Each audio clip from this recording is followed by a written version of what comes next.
Well, the massive storm system has certainly wreaked havoc on air travel. Thousands of flights canceled, delayed across the region. We're talking about Philadelphia, we're talking about Baltimore, and we're also talking about Harrisburg. Yeah, we want to check in right now with Scott Miller from Harrisburg International Airport. First of all, Scott, thank you so much for joining us. Tell us what the conditions are like at the airport at this hour. Well, the airport, the runway is in good shape. The roadways on the airport property are in good shape, as good as they can be right now. We've had crews here since midnight, working around the clock. So the conditions are pretty good considering everything that's going on. That being the case, only 2 of our 60 flights flew today, which makes sense.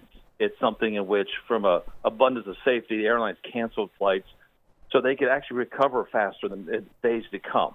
They don't want airplanes to get stuck in cities where there's snow, because that messes everything up and trying to fix the network moving forward. So conditions on the ground are decent at Harrisburg. Airport's open, just no flights, which makes sense.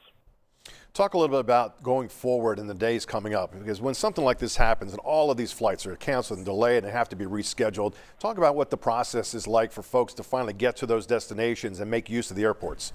Well, each of the airlines have issued travel advisories, giving people some flexibility to try and rebook tickets if they can do so. So what the airlines try to do is preemptively cancel flights in hubs or in certain cities outside the storm. That way they know where the planes are and they know where the crews are, and they get them back into position as quickly as possible. The challenge that comes into place is everyone today, that's been canceled is looking for an available seat. Tomorrow, Tuesday, Wednesday, most of those flights are already full.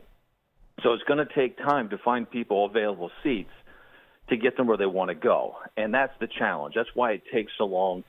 There's just very little slack in the system when you have a storm of this size that's impacted so much of the country. What would be your best advice to people who do absolutely have to get to their destination within the next couple of days? Yeah, follow along on your airline app. That's going to tell you what your options are. If your flight's delayed, if it's canceled, if there's opportunity to rebook, that's the best way of doing it. The days of calling the 800 number and talking to somebody, that just doesn't work anymore. The other thing is patience.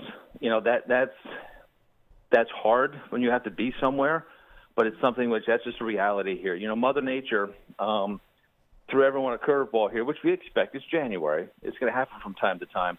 But at the end of this, the airlines are going to figure it out. They won't take a chance with your safety. They want to get you where you want to go. It's just time and numbers is really what it comes down to. Absolutely. And Scott, I know you have been with HIA for many, many years, and you've seen many of these storms. In the last few seconds we have with you, talk a little bit about any potential challenges you foresee in the next 24, 48 hours as far as HIA. The wind.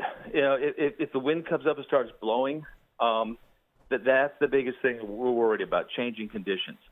Unlike a road, you can't pile snow high on the side of your driveway. We can't do that here. But fortunately, there's no flights. Staff's out there working hard to get as far ahead as we possibly can. That is reacting to the wind and future conditions. All right, Scott Miller joining us on the phone this afternoon from Harrisburg International Airport. We appreciate your time, sir, and be careful out there. All right, you too. Thank you so much.